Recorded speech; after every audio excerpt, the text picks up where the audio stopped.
Hello everyone, it's Alexis here, and I hope that you guys and your families are staying safe during this pandemic. I know it's a crazy time for everybody, but still today I'm going to be talking to you about credit cards and credit scores. So when you think of a credit card, there are multiple things that come to your mind. There's multiple opinions that people have. So the first thing that I did, I contacted my family. I asked my aunt, because she is an avid credit card and charge card user, so I talked to her, and then I talked to my parents about their opinions on credit cards, because I figured the differences in the generations will definitely have an impact on what they have to say. So my aunt, the avid credit card user, she said, well, I have a lot of them, but honestly, they're really bad for you. So I thought, okay, well then why do you have so many? And she told me that once you start, it's kind of an addiction. You really can't stop. And so my parents, they said, yeah, credit cards are pretty good for you. They help establish credit, but they can be very detrimental to your financial health. So then I started my research. So I wanted to start off with a little bit of what credit is and how we can establish it. So what is credit? According to mygreatlakes.org, credit is defined as an agreement between a lender and a borrower who promises to repay the lender at a later date, generally with interest. Or they also provided another definition. Credit refers to an agreement to purchase a good or service with the express promise to pay for it later. Essentially the same definition with just a little bit different words. So there are many different types of credit, but here I've only done 3 as they are the most prominent types of credit that you will either hear about or even discuss. So installment, revolving, and open credit. Installment credit is a loan for an amount of money with a regularly occurring repayment schedule. So this is like a student loan, an automobile loan, or even a mortgage. You know, normally you sit down with somebody, you set up your plan that you have to repay your loan, and you follow that plan all the way through. Next, I'll go ahead and do open since revolving is the most common. So open is accounts that you can borrow from up to a maximum amount, however you must pay it back full each month. So instead of having a payment plan or some sort of plan to help pay it off, you have to pay that money off by the end of the month. And normally these are like a store charge card that you can get. So now the most common and the type that we'll be talking about today is revolving. When you can borrow money freely, but there is a limit to how much can be spent during an amount of time. Also, the repayments are to be done monthly, and if there is a remaining balance, there will be interest charged. For example, a credit card. So as you miss your payments or something like that, your interest will go up and you will still have to repay those. So why do we need credit in the first place? I know that a lot of us know that in order to get any sort of loan or to rent or buy a home, we need to have credit. So here I've listed a few other things that we might not have known about. So renting an apartment, a lot of time renters will go through and look at your credit score in order to see how credible you are in making payments. Buying a home, the same thing there. We want to make sure that you're able to, if you are given a loan, you're able to repay that loan. Other loans like an automobile, refinancing student loans. So once you get out of school, once you decide, okay, I want to start repaying off these loans at a heftier pace, then you're able to get those with a lesser interest rate. Getting a credit card if you choose to do so. Having good credit helps you with that. Getting a job. Sometimes employers will even look at your credit score in order to see how reliable you are. Having lower interest rates. This one is very important because with credit cards does come a higher interest rate, but if you're able to have good credit and stay on top of your payments, that interest rate will be lower. And also for loans, if you have an interest rate with that, then it will also be lower just because you have good credit. So here's some basic facts about credit cards and credit itself. In 1970, only about 15% of Americans had a credit card, but today, 77% of adults have at least one card. And normally, the person that has one card has multiple cards, but that's not always the case. In 2016, 43.9% of families held credit card debt in America. That's almost half of our population here in America had credit card debt. From 2014 to 2018, the average credit card debt has increased by 9.5% just here in America. By April 2019, total credit card debt in America had reached $1.645 trillion. Currently, over 189 million Americans have credit cards. 15% of families report spending more money than they receive. Each American household receives approximately 6 credit card offers a month. And I know that as college students, I know this first-handed that we definitely receive those offers very often. So, the history of the credit card. How did it come about? Who was the founder? Etc. In 1950, Frank McNamara, an executive of the Hamilton Credit Corporation, created what was called the Diners Club. He made deals with many restaurants located in Lower Manhattan to accept a small piece of plastic to pay for meals without worrying about having the cash on hand and for the convenience of the customers. After this was established, many began to catch on and adopt this new way of payment. Essentially, credit had already existed as he was the executive of the credit corporation, but the idea of a credit card and using it at restaurants had not been established yet. So with this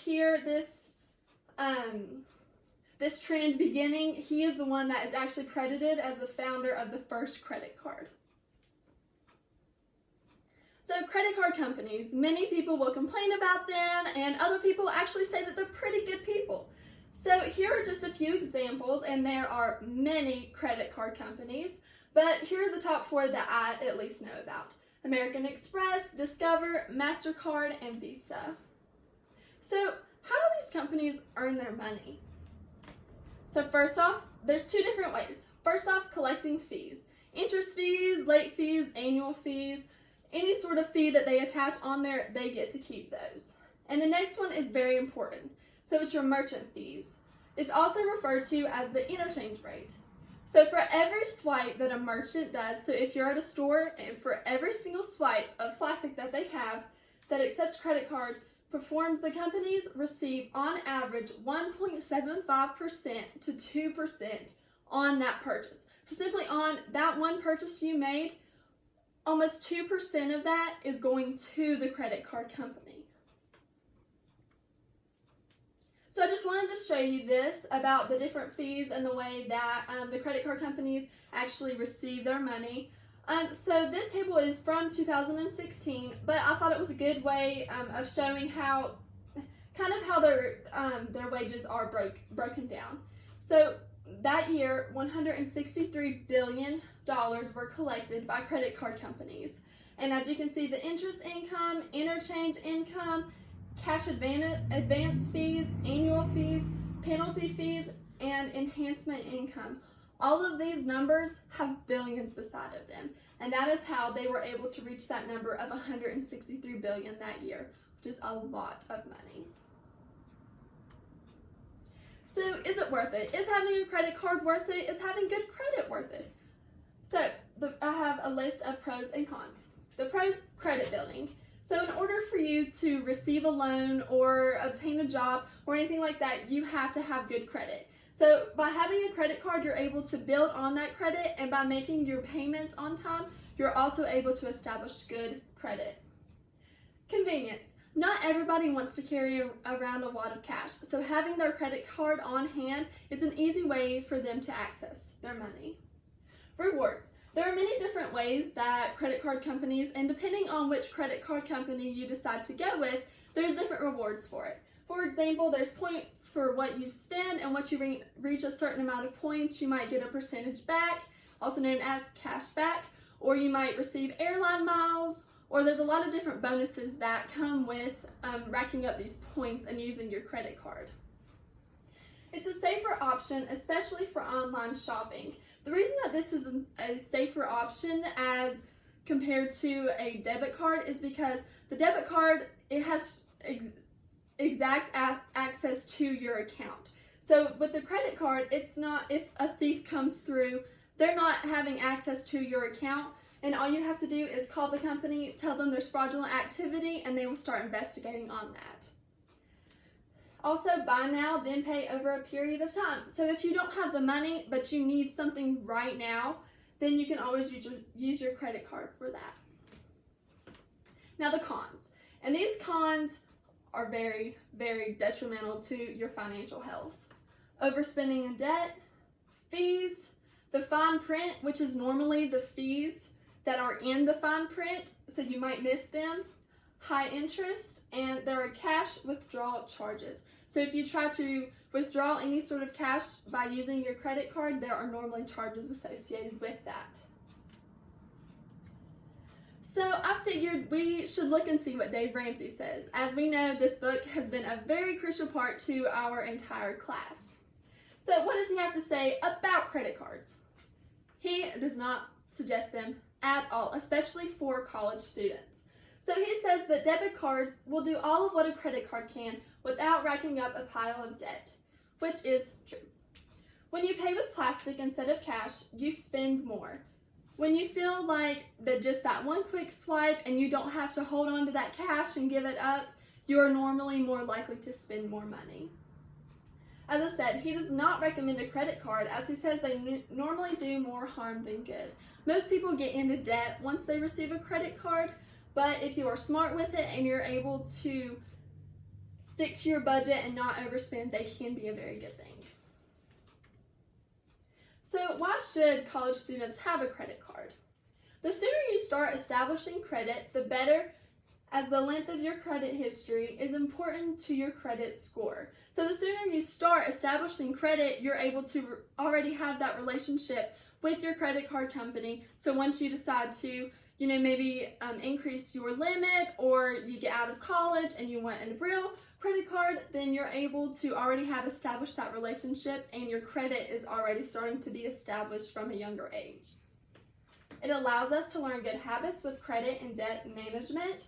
So us college students are normally not going to go out and spend crazy amounts of money, but even if you do, then this will be a good lesson for you to learn at a younger age, how to manage that debt, how to manage your credit, and how to be smart with money. This may strengthen your rental applications. As college students, we will definitely be moving on and be trying to obtain our own home or apartment someday. So having a credit card and having that good credit established will help us in the long run with our rental applications. And also to earn rewards and cash back. Who doesn't love rewards? So why should college students not have a credit card? Bad spending habits are established, which means debt at a younger age. And this alone is very detrimental to our financial health as I have already said, because debt is very, very, very bad. So, like I said, Dave Ramsey, for college students, he says that teens are a huge target to credit card companies today, and he rejects the myth that teenagers learn responsibility with money by having a credit card. He says, as was already previously mentioned, that swipe, it feels like you're not even spending money, and before you know it, you can rack up a pile of debt. So how do we obtain a credit card? This is very important, especially if you do decide that you want to have a credit card. So first off, you need to be educated and do your research. I'm actually going to take a peek at this website because I feel that it is very beneficial in order to help guide you in picking out the credit card for you. So I'm just going to take a quick peek at it.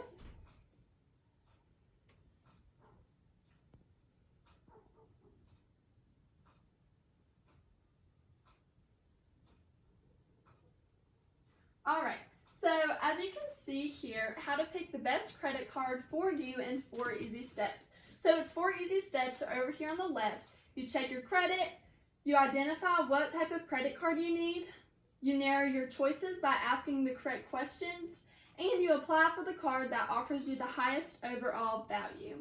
So as we quickly scan through here, you check your credit, and I will go over the different ways that you're able to do that. You identify which type of card you need, whether that's you want to save money on interest, you want to earn rewards, or even like a college credit card.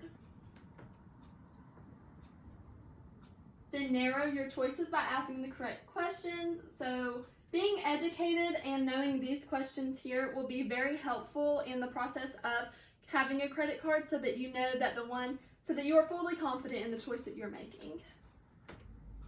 And then lastly, apply for the credit card that offers you the highest overall value. So once you make your decision, apply for it and hopefully you get accepted.